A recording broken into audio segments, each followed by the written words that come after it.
Biological classification का जो next kingdom है वो है किंगडम प्रोटिस्टा। इस किंगडम में हम सिंगल सेल वाले यूकेरियोट्स को पढ़ेंगे। किंगडम प्रोटिस्टा सिंगल सेल वाले यूकेरियोट्स होते हैं। इसका जो इस क्योंकि ये प्रोकैरियोट्स नहीं है, ये यूकेरियोट्स है, इसीलिए इसमें वेल डिफाइंड न्यूक्लियस प्रेजेंट होगा और मेम्ब्रेन बाउंड ऑर्गेनल्स प्रेजेंट होगा। कुछ प्रोटिस्टा के पास फ्लैजिला और सिलिया प्रेजेंट होता है और कुछ के पास नहीं, और मैक्सिमम के पास होता ही नहीं है। प्रोटिस्टा जो होते हैं वो पानी में रहते हैं।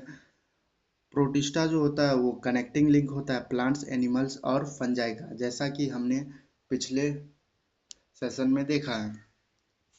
रिप्रोड्यूस ये एसेक्सुअली और सेक्सुअली दोनों रिप्रोड्यूस कर सकते हैं। और सेक्सुअली में क्या होता है, इसका सेल का फ्यूजन होता है और जाइगोट का फॉर्मेशन होता है।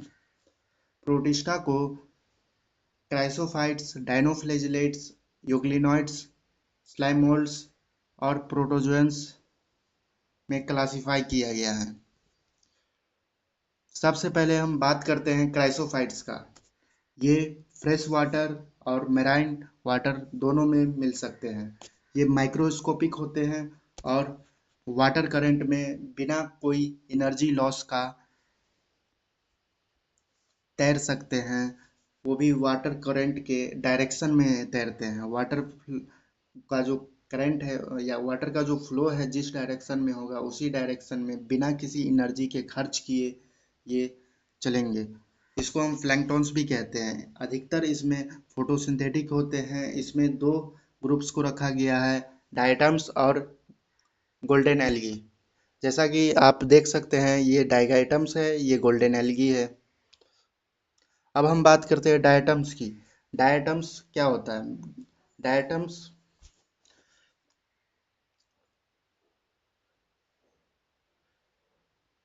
एक सॉप बॉक्स लाइक स्ट्रक्चर होता है जो एक दूसरे को ओवरलैप करता है, और इसकी सेल वॉल्स में जो होती है वो सिलिका प्रेजेंट होती है। इस सिलिका के कारण इसका जो सेल वॉल होता है वो डिस्ट्रॉय नहीं हो पाता है, नष्ट नहीं हो पाता है। ऑर्गेनिज्म तो मर जाता है लेकिन उसका जो सेल वॉल होता है वो बिलियंस ऑफ ईयर से उस हैबिटेट में इकट्ठा होने के कारण डायटमोसियस अर्थ बना। जब ह्यूमन को इसके बारे में पता चला तब उसने उस सिलिका का यूज किया पॉलिशिंग में और ऑयल और सिरप के फिल्ट्रेशन में। डायटम्स जो होते हैं वो समुद्र में चीफ प्रोड्यूसर्स होते हैं ओशियंस में।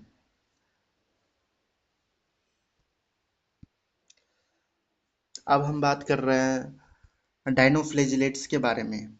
ये मेराइन और फोटोसिंथेटिक होते हैं। अधिकतर ये मेराइन समुद्री पानी में पाए जाते हैं और ये फोटोसिंथेटिक होते हैं। ये जो होते हैं yellow, green, brown, blue, red, किसी भी कलर के हो सकते हैं। डिपेंड करता है उस सेल में कौन सा मेन पिगमेंट्स है। इसकी जो सेल वॉल होती है उसमें सेलुलोजिक प्लेट्स होती है उसके आउटर सरफेस पर।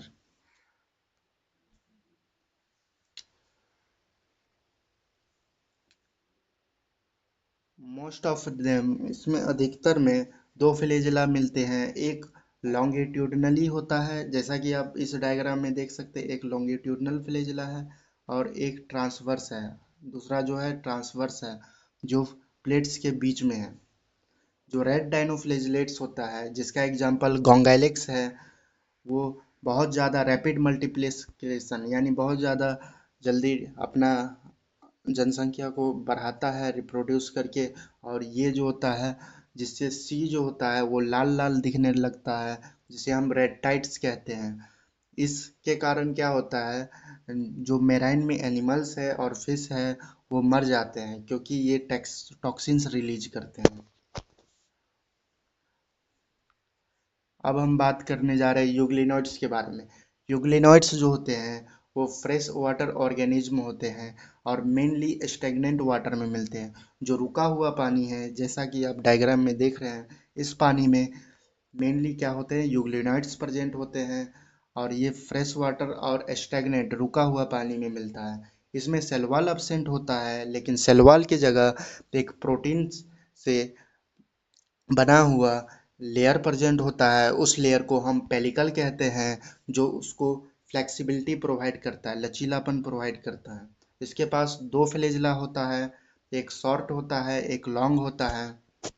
जैसा कि आप देख सकते हैं, ये लॉन्ग फ्लैजिला है जिसका काम है मोटिलिटी, यानी कि उसको चलाने में काम आता है, उसके चलने में काम आता है। शॉर्ट फ्लैजिला है, वो नॉन फंक्शनल है। आई स्पॉट्स जो होता है वो उसके सराउंडिंग के बारे में बताता है। कॉन्ट्रैक्टाइल वैक्यूल जो होता है, जब वो सनलाइट अब्सेंट होती है तो वो प्रेडेटर का काम करता है, तब वो फूड को कैप्चर करने में मदद करता है और वो एंजाइम्स की मदद से उस फूड को तोड़ देता है और एब्जॉर्ब करता है और वेस्ट मटेरियल को इसी के थ्रू वापस बाहर निकाल देता है। अब हम आगे बढ़ते हैं। जैसा कि हम मैंने पहले ही बताया कि जो यूग्लिनॉइड्स होते हैं वो फोटोसिंथेटिक होते हैं सनलाइट की प्रेजेंस में। अगर सनलाइट नहीं है तो वो हेटरोट्रॉप्स की तरह काम करते हैं। हेटरोट्रॉप्स में भी वो प्रीडेटर की तरह काम करते हैं, वो दूसरे ऑर्गेनिज्म के ऊपर अटैक करेंगे और भोजन लेंगे। इसका जो पिगमेंट्स होता है वो हायर प्लांट्स के काफ़ी सिमिलर होता है।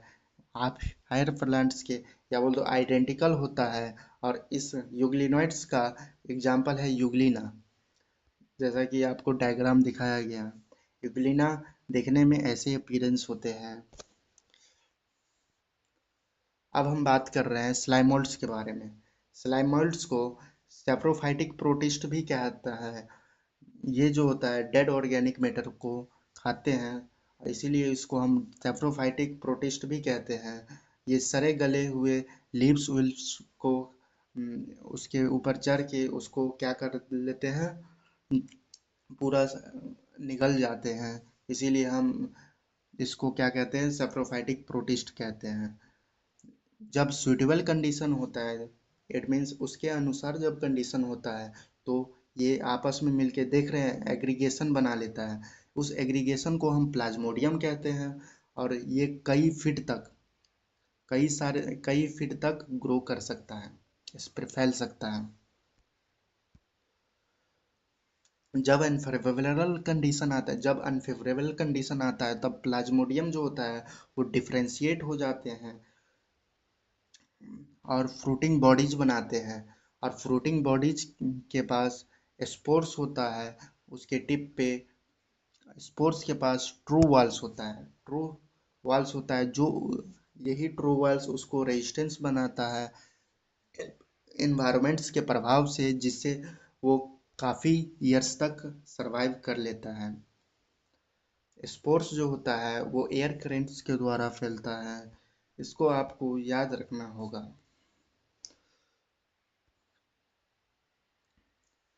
जैसा कि डायग्राम में दिखाया गया है, ये प्लाज्मोडियम है, फेवरेबल कंडीशन में अनफेवरेबल कंडीशन में फ्लोटिंग बॉडीज बना लिया। फिर इसमें मियोसिस हुआ, हैप्लॉइड स्पोर्स बाहर आया, हैप्लॉइड स्पोर्स से गैमिट्स बना, गैमिट्स फर्टिलाइजेशन किया, जाइगोट्स बना, फिर वो फेवरेबल कंडीशन में वापस से प्लाज्मोडियम का बना लिया। अब हम बात कर रहे हैं किंगडम प्रोटिस्टा के लास्ट ग्रुप के बारे में, जिसका नाम है प्रोटोजोन्स। प्रोटोजोन्स हेटरोट्रॉप्स होते हैं, या तो ये प्रीडेटर्स होंगे या पैरासाइट्स होंगे। ये एनिमल्स के प्रिमिटिव रिलेटिव्स भी माने जाते हैं, क्योंकि एनिमल्स इसी से इवॉल्व हुए हैं। प्रोटोजोन्स को चार ग्रुप में डिवाइड किया गया है: amoeboid protozoans, flagellated protozoans, ciliated protozoans, sporozoans. Amoeboid protozoans जो होते हैं वो फ्रेश वाटर, सी वाटर और मॉइस्ट सॉइल, इन तीनों जगह आपको मिलेंगे।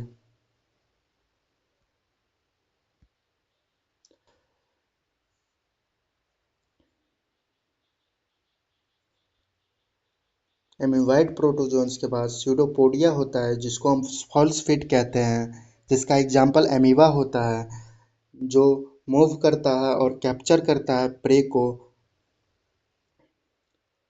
स्यूडोपोडिया की हेल्प से मेराइन फॉर्म्स के पास सिलिका सेल्स होता है उनके सरफेस पे। कुछ पैरासाइट्स भी होते हैं, एग्जाम्पल है एंटमीबा। ये है एमीबा। फ्लैजिलेटेड प्रोटोजोन्स, ये फ्री लिविंग होते हैं या पैरासाइट के फॉर्म में भी रह सकते हैं। इसके पास फ्लैजिला होगा, जैसा कि नाम ही से पता चलता है, फ्लैजिलेटेड प्रोटोजोन्स।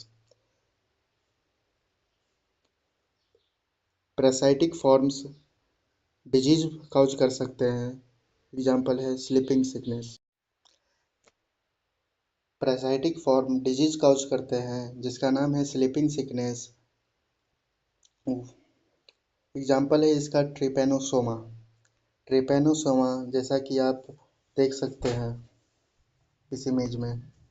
अब हम सिलिएटेड प्रोटोजोन्स की बात करते हैं। ये एक्वाटिक होते हैं, पानी में मिलते हैं और सिलिया की मदद से मूव करते हैं पानी में। इसके पास एक कैविटी होता है जिस कैविटी को गलेट कहते हैं, जो बाहर की तरफ खुलता है।